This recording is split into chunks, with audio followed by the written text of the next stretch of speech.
Agradezco al señor decano Fernando del Valle y su equipo organizador por permitirme estar unos minutos con ustedes. El tema a tratar, como ya lo están viendo, es la exposición a tal vez dos de los representantes del grupo de asfixiantes más importante, que en nuestra localidad y en otras latitudes son los de mayor importancia y a los que le tenemos que poner más atención. Lo que ustedes ven seguramente es conocido para muchos, es la fachada vamos a decir, aún nueva emergencia, la nueva estructura del Departamento de Emergencia del Hospital Almenara. Está localizado, como ustedes saben, en la avenida Grau. Esto corresponde a la calle Cangallo con García Naranjo, ahí donde se encuentra la emergencia. Es una emergencia que actualmente formalmente atiende a 106 pacientes, pero en realidad en situaciones muy complicadas, que son casi todos los días, pues estos pueden duplicar el número, ¿no? Entonces, como parte de esta patología, de cuando en cuando tenemos pacientes como los que ahora vamos a comentar un poco. Y es que el cianuro y el monóxido de carbono están dentro de un grupo especial de asfixiantes o de sustancias químicas que muchas veces no les hacemos caso, y a veces no solamente nos enfocamos en las intoxicaciones que uno puede tener mediante la vía oral, pero cuando uno analiza este gráfico, que yo ya 1000 veces creo que lo debo haberlo puesto en diversas exposiciones, nos ayuda a recordar que las sustancias en estado gaseoso también provocan mucho daño y tienen la particularidad de poderlo hacer de forma rápida. Y tienen otra característica, estimados asistentes, que hay que asumir que todo lo que se inhala, todo lo que se respira, pues todo es absorbido. Acá no tenemos chance de intentar disminuir la absorción o, como decimos, buscar descontaminar. No se puede. Todo lo que ya fue respirado, pues asumamos que todo fue absorbido. Y por lo tanto, si fue absorbido, potencialmente puede ser muy complicado o potencialmente letal las complicaciones de la sustancia química inhalada.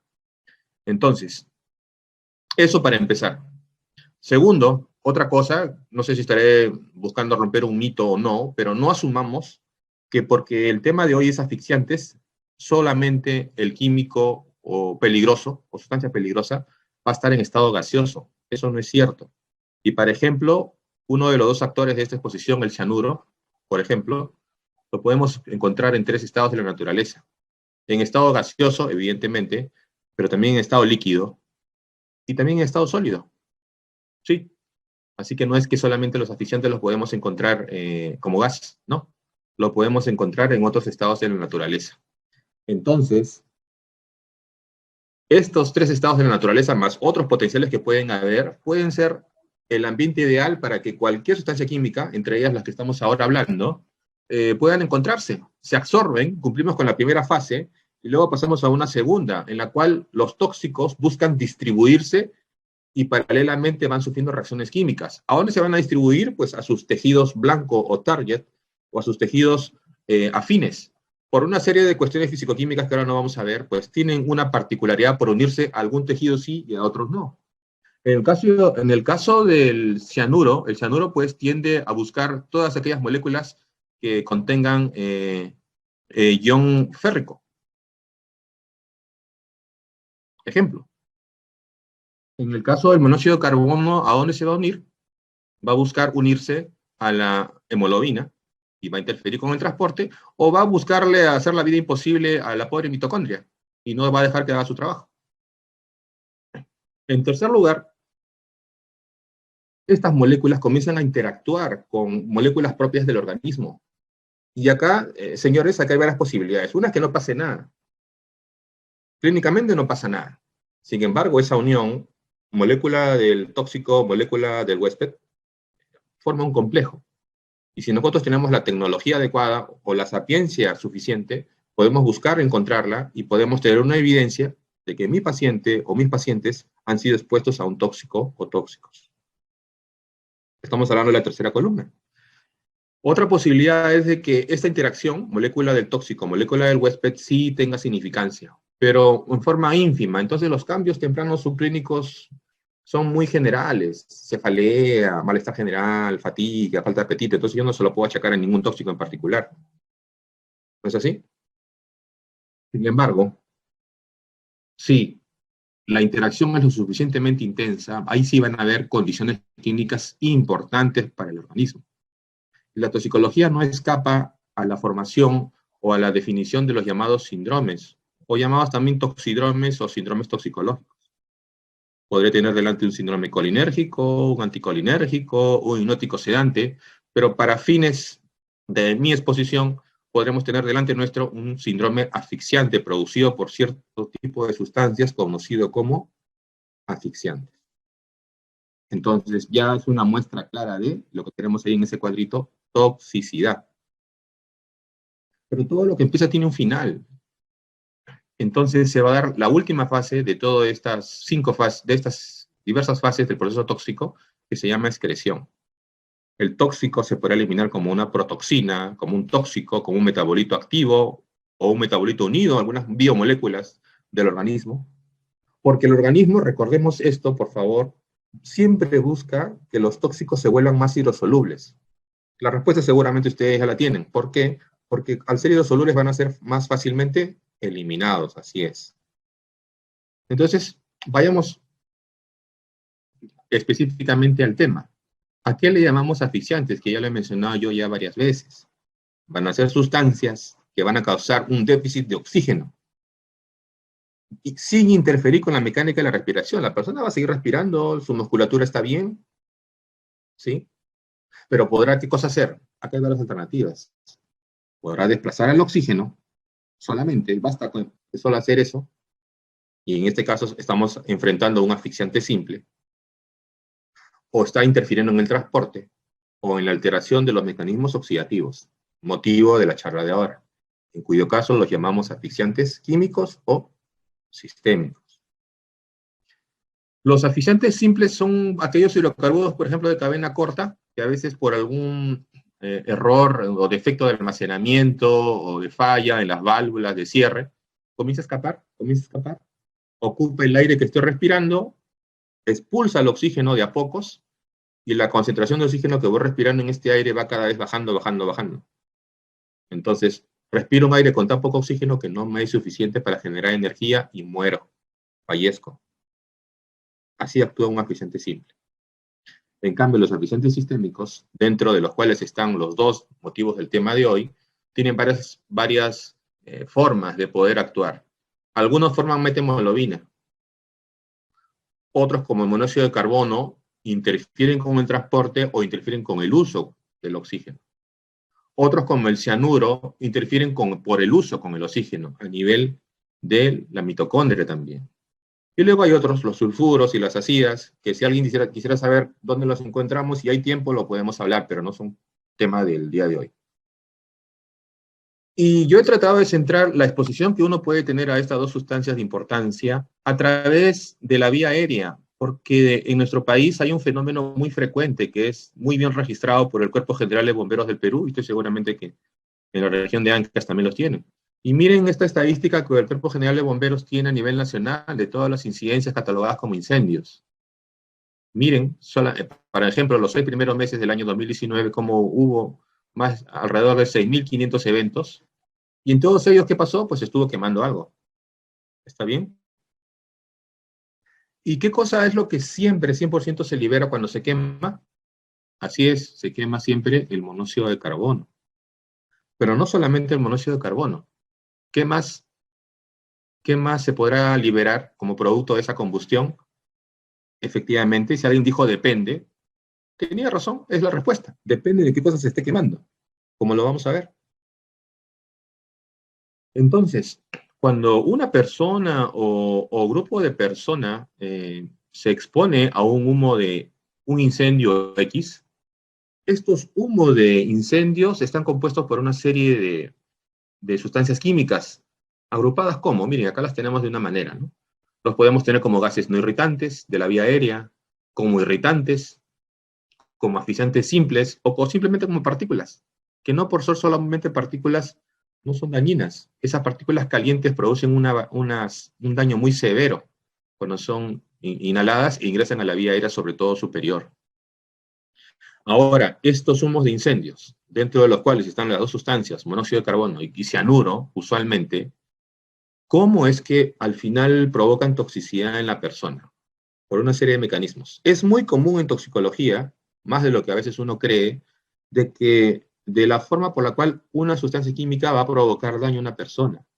Muchos químicos, y acá no son la sección, provocan toxicidad por más de un mecanismo. Por ejemplo, un asfixiante simple puede provocar asfixia, si es cierto, por eso lo he encasillado ahí, pero también puede ser inflamable, o también puede ser explosivo. Entonces son ejemplos rápidos, pero me parece claros de cómo una misma sustancia química tiene más de una forma de provocar toxicidad y por lo tanto daño al ser humano. Entonces miren los diversos mecanismos por los cuales el inhalar el humo de incendio provoca el daño y potencialmente la muerte. Se inhibe la respiración celular, disminuye el transporte de oxígeno, hay una represión respiratoria central, se puede obstruir la vía aérea de pequeño y de gran calibre. Y para empeorar las cosas, el porcentaje del aire que estamos respirando comienza a deteriorarse, a disminuir. Entonces, los asfixiantes simples, como les estaba diciendo, desplaza el oxígeno de la atmósfera.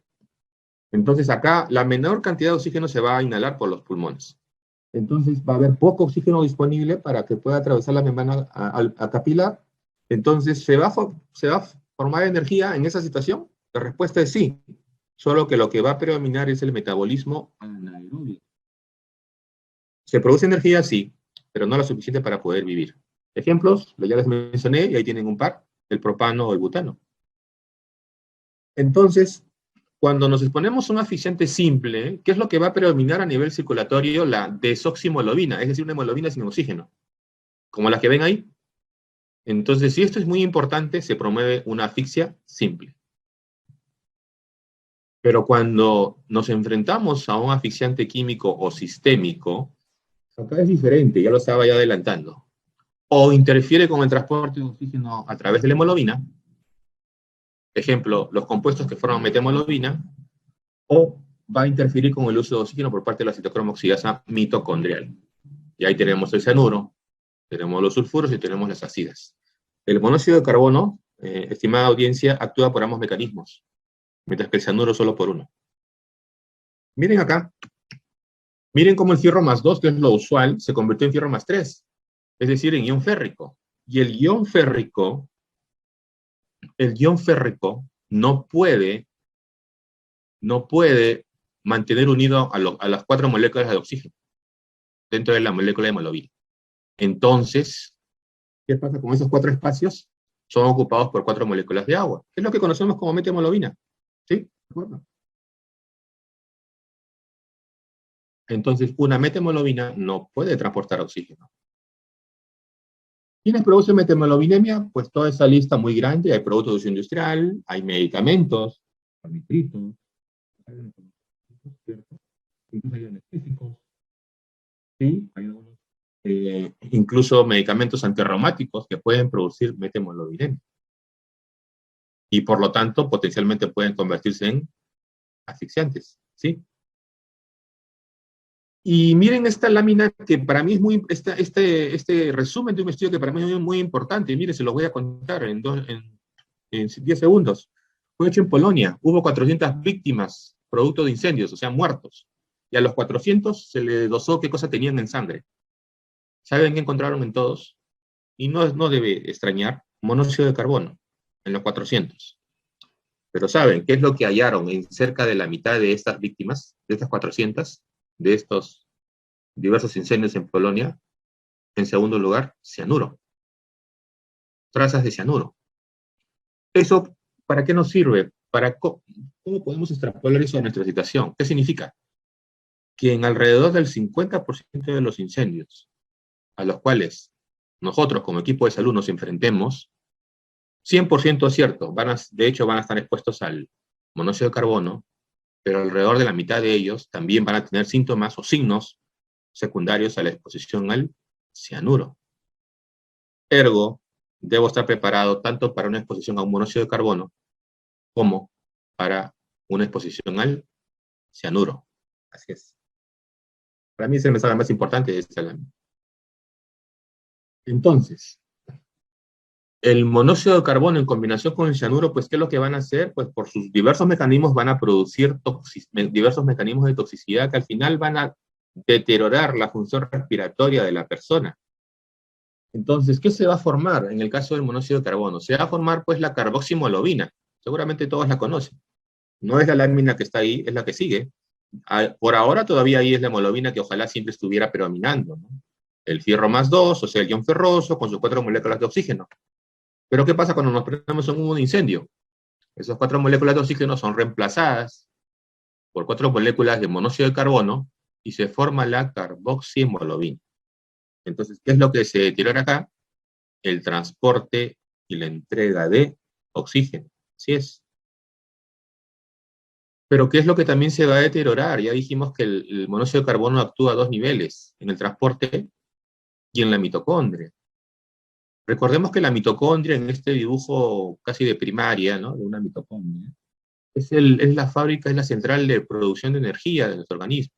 Acá es lo que se realiza, lo que debe realizarse el llamado metabolismo aeróbico, es decir, en presencia de oxígeno, porque se usa oxígeno. Entonces el oxígeno, al final de cuentas, nos sirve como un combustible. ¿Un combustible para qué? Para fabricar energía, con el cual podemos pensar, movernos, hacer nuestras actividades físicas, intelectuales, de todo tipo. Pero ¿qué pasa si esta producción está disminuida? Miren qué pasa acá. Miren cómo la mitocondria normalmente debería trabajar y producir energía bajo la forma de ATP. Como dice el mago, sigan la bolita. Miren cómo se va desarrollando la cadena de transportadora de electrones, se van liberando iones hidrógeno, y al final, pasando a la citocroma AA3, mediante la liberación de hidrógeno, se van a producir por cada ciclo 6 moléculas de ATP, como ven ahí arriba a la derecha, ¿cierto? Pero ¿qué pasa cuando una persona se expone al cianuro? Es decir, la mitad de nuestros pacientes expuestos a un incendio. Miren lo que pasa, otra vez, por favor, sigan la bolita. Miren lo que va pasando. Miren cómo el cianuro interfiere con la citocromo AA3, con tremendo yunque, y ya no se forman 6, sino se forman 4 moléculas de ATP. Ustedes dirán, bueno, 2 moléculas menos no es nada, pero pensemos un poquito. ¿Cuántas veces sucede este proceso a nivel organismo? Millones y millones de veces, en esas fracciones de microsegundos. Entonces, esas millones y millones de veces, multiplíquenlo por -2, y esa es la cantidad de energía que no se está produciendo por habernos expuesto, en este caso, a un asfixiante sistémico como el cianuro. Entonces, la vía que va a predominar es la vía anaerobia, y se va a producir energía, sí, pero no va a ser suficiente para poder vivir. Entonces, habiendo recordado estos mecanismos, ¿cómo se presenta aquel paciente con síndrome asfixiante? ¿Sí? Hay severidad conforme va avanzando el tiempo. Miren, hay cefalea, hay fatiga, alteración del estado mental, puede haber convulsiones, puede haber coma, el paciente se siente taquicárdico, se dice que hay una sed de aire, si quieren comer el aire, y tienen el aire ahí bien, o sea, el aire que se está respirando está al 21% del oxígeno, ¿sí? ¿Se está transportando también bien? Sí. Pero ¿qué está pasando? No está pudiendo ser bien utilizado por la mitocondria. No lo puede utilizar y por lo tanto no puede producir energía, porque el cianuro no le está dejando. Entonces el paciente va a fluctuar entre disnea, taquignia, bradimnia y llega finalmente al apnea. Síntomas gastrointestinales también pueden haber. Entonces todo esto engloba el llamado sintoxidrome asfixiante. Esto ya lo mencioné, lo voy a pasar. Entonces, habiendo recordado, ¿sí? Todo lo que presenta y por qué se presenta un paciente que es expuesto a un humo, ¿qué es lo que tenemos que valorar y tener en cuenta cuando llega a nosotros un paciente que ha sido expuesto a un humo X, producto de un incendio X? ¿Sí? Entonces tenemos que valorar primero si hay que intubarlo o no. Y si es que hay que hacerlo, porque hay signos de alarma que me van a mí avisar de que si yo no hago algo va a ser algo más complicado, pues tendré que hacerlo en forma precoz. ¿Cuándo lo haré? Cuando tengo signos de edema a nivel orofaringeo, cuando tengo estigmas de quemaduras a nivel de la vía aérea superior o del cuello hacia arriba, ¿sí? Y algo importante, empezamos con oxígeno al 100% en mascarilla, ¿correcto? No es al revés, no es que voy empezando de a poco y luego voy subiendo, no. Se empieza con lo más alto a nivel normovárico, es decir, a nivel de la presión atmosférica normal, y en función a cómo va evolucionando mi paciente, puedo ir yo esto regulando. Tengo que monitorear al paciente mediante pulsoximetría, signos vitales, mediante el monitor, los monitores multiparámetros no invasivos que seguramente tenemos, espero que podamos tener. Y luego la administración del antídoto específico, si es que se amerita. Ejemplo de hidroxicobalamina. Por ejemplo, o por si acaso, voy a decir mejor, en toxicología, el oxígeno es considerado también un antídoto, si es que se cumple con criterios para su uso. ¿Podría utilizar broncodilatadores? Sí. ¿Podría usar corticoides? También. ¿Podría usar tratamiento sintomático para tratar la cefalea, la acidosis, las quemaduras o el traumatismo? Por supuesto. ¿Ustedes creen que el paciente intoxicado solo va a ser un paciente solamente intoxicado y nada más? ¿O acaso creen que en un incendio no se caen cosas? Por supuesto. Entonces el paciente puede estar ahogándose, asfixiándose, porque se expuso a un incendio, pero también le puede haber caído un muro de una pared, o de un mueble, o el televisor de un rack, o se cayó y simplemente se golpeó fuertemente. Entonces, la patología en un paciente expuesto a un incendio es mixta, es variada, como pueden verlo en los ejemplos que les estoy yo mencionando. Entonces, ¿qué es lo que a mí me va a hacer decir o pensar o concluir que el paciente que tengo al frente, ya, este está en el 50% de los que seguramente también se ha expuesto a cianuro? El paciente, ¿saben qué cosa va a hacer? Va a tender a hacer bradimia. El paciente por lo general va a estar en shock, va a estar hipotenso. Y algo importante, para los que tengan disponibilidad de aparatos de detección de gases arteriales, los niveles de lactato van a estar elevados, por lo general arriba de 8. Esos valores a veces no les hacemos caso, ¿no? Cuando analizamos el ADA en general, pero es un valor que sale en los aparatos de ADA. Y no sé si ustedes sacan al máximo provecho de la información que sale en esas tiras de los aparatos de gases arteriales, pero hay otros valores que a veces están ahí y no le hacemos caso. Ahí también se informa sobre los niveles de methemoglobina. O si no, los invito a revisar cuando volvamos a nuestra guardia. ¿Qué valores hay ahí? Ahí también nos hablan de los niveles de carboxihemoglobina, que por lo general están muy bajos, ¿cierto? Pero en este tipo de pacientes seguramente los valores de los mismos están elevados. Entonces, hay lugares donde a nivel prehospitalario ya se está considerando iniciar parte del manejo de los pacientes expuestos a un incendio. Entonces, si ya tenemos un paciente que está siendo evacuado de producto de un incidente en la que se ha inhalado humos, hay que evaluar la situación en la cual esto se dio. ¿Se ha dado un espacio confinado? ¿Cuánto tiempo estuvo expuesto? ¿Cuántas víctimas hay? Y a todos hay que darle pues oxígeno al 100%. Entonces, si ya he hecho esto, pues sigo con mi evaluación neurológica. El paciente está con un Glasgow menor o igual a 9, pues es una intoxicación grave. El paciente está con un Glasgow 10 o 13, ¿sí? ¿Sí? Es una intoxicación moderada. ¿Y qué pasa si el Glasgow está arriba de 14? Pues o no hay signos neurológicos, hematológicos o hemodinámicos, perdón, entonces se trata de un cuadro leve. Entonces acá debo yo colectar las muestras de sangre, si es posible, y tendré que administrar el antídoto si es que corresponde. Ya he mencionado cuáles son los criterios para sospechar de una exposición al cianuro. ¿Sí? Ahora, dentro del hospital, igual, esa información va a ser transferida al personal que está recibiendo al paciente, por eso es muy importante la relación que hay entre el equipo prehospitalario y el hospitalario, ¿sí? Entonces, habrá que ver si hay otras injurias, no solamente, como dije, no todo va a ser intoxicación por un asfixiante, puede haber quemaduras, puede haber trauma, habrá que mantener ese oxígeno al 100% que seguramente el equipo prehospitalario ya inició. Aquí completaremos un examen clínico completo, haremos lactatos, ¿sí? Presión venosa y arterial, que corresponde, los exámenes de laboratorio, electrocardiograma, Recuerden que el aparato cardiovascular sufre mucho en situaciones de hipoxia, sufre mucho, y la manera de decir me he sido dañado es la taquicardia, es la presencia de arritmias, son las imágenes tipo isquemia que pueden aparecer, la persona puede quejarse también de dolor, ¿sí? Y luego ver si es que hay algunos signos de alarma. Más he estado hablando del cianuro, pero el monóxido de carbono es también muy importante. Hay signos de alarma que me pueden a mí obligar a pensar en que el paciente es candidato a medicina hiperbárica.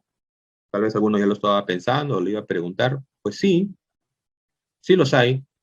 ¿Cuándo yo consideraría, y eso no está escrito en esta lámina, cuándo yo consideraría transferir a un paciente para estos fines?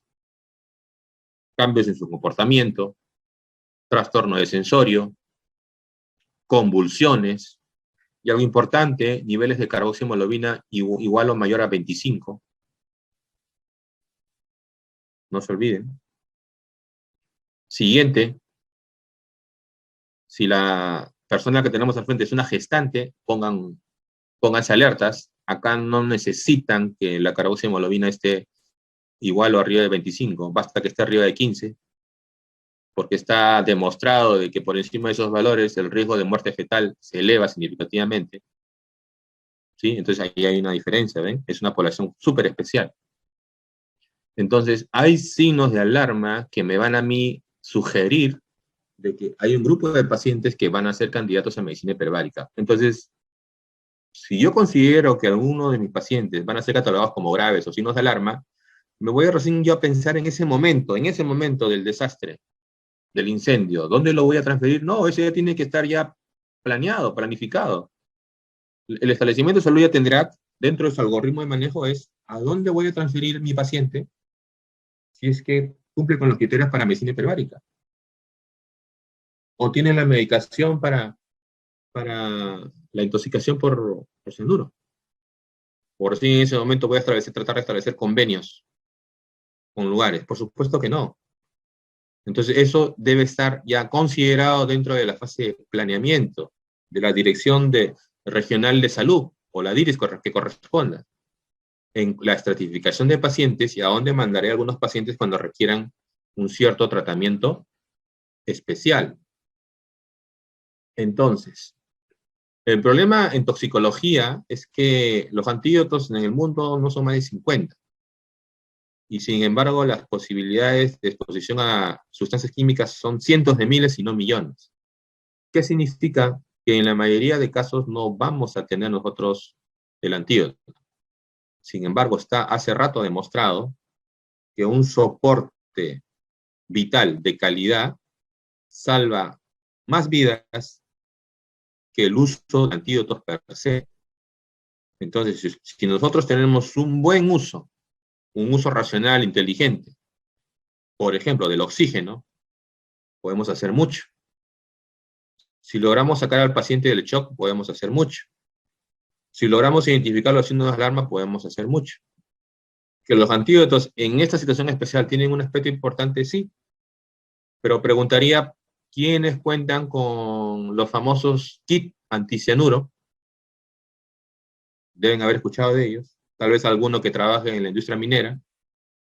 O quienes tienen ampollas de hidroxicobalamina, que es el antídoto por excelencia utilizado ante estas situaciones. ¿Qué más para responder, no? Entonces, si los tuviéramos, se sugiere que la hidroxicobalamina debe darse 70 miligramos por kilo, ¿sí? En un periodo por vía endovenosa diluido durante 15 minutos, ¿sí? En ocasiones se tiene que repetir la dosis en casos severos. Pero en ocasiones, ¿y por qué yo estoy hablando de methemoglobina lindira al comienzo? ¿Qué tiene que ver? Porque dije algo, no sé si me captaron, pero lo dije, es que el cianuro tiene una particularidad. El cianuro tiende a unirse al ion férrico.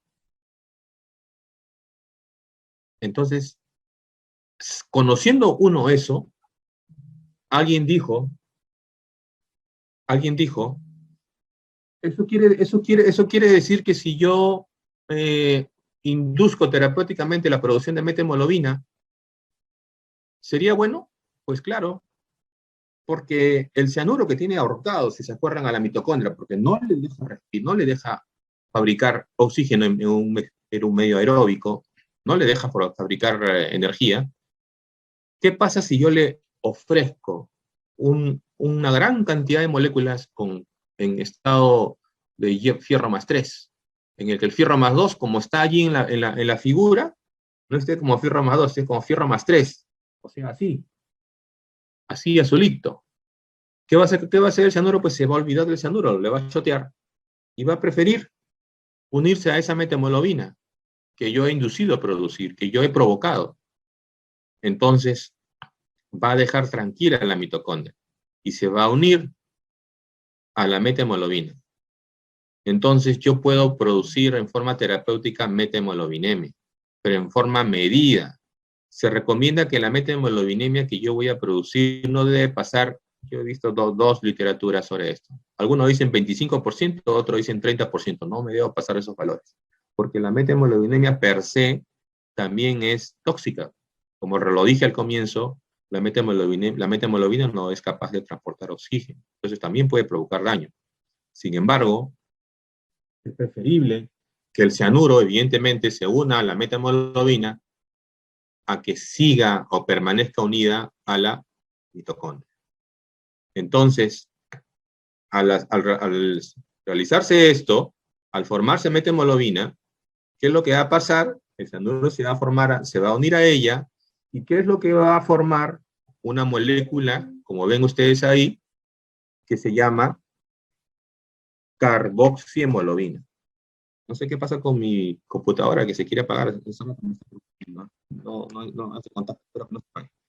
Entonces, se forma siendo methemoglobina, ¿es tóxico? Mucho menos tóxico que tener a la pobre mitocondria sin poder trabajar. Y la persona la salvamos. Entonces, ¿cómo yo puedo inducir methemoglobinemia? Para los que lo tuvieran, justamente las compañías mineras. El nitrito de amilo, deben haber visto unas ámpulas que se rompen, se hace inhalar a la persona, ¿sí? Y forma en forma inefectiva, ineficiente, pero es algo al fin, de a poquitos, dos o tres puntos en por ciento de methemoglobinemi. Voy rompiendo, voy inhalando, voy haciendo que inhale, rompo, pero todos esperamos eso, no. Y hay alguien que le está buscando una vía periférica. ¿Qué pasa cuando ya se le encuentra una vía periférica? Vamos a poder administrar una sustancia que es más efectiva en producir methemoglobinemi. ¿Cuál? El nitrito de sodio. Entonces el nitrito de sodio va a poder producir methemoglobinemi en forma más sostenida. ¿Está bien? ¿Se entiende? Complicaciones siempre va a haber. Una de las más importantes es la hipotensión, como consecuencia de la exposición al nitrito de sodio que le estoy administrando. ¿Sí?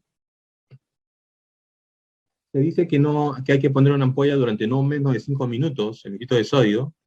Hay también dosis pediátricas, ¿sí? Y eso sí, la dosis no varía, es una dosis fija.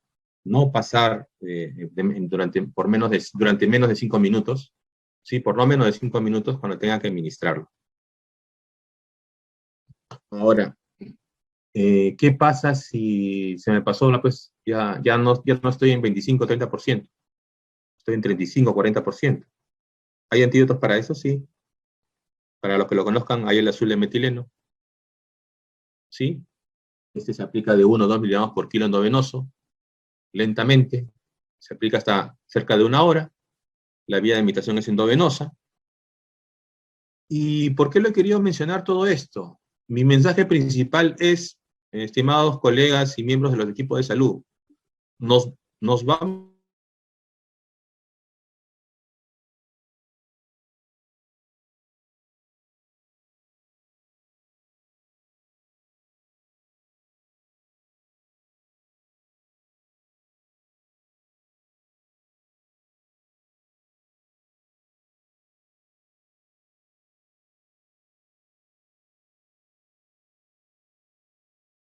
Perdón, ¿me escuchan?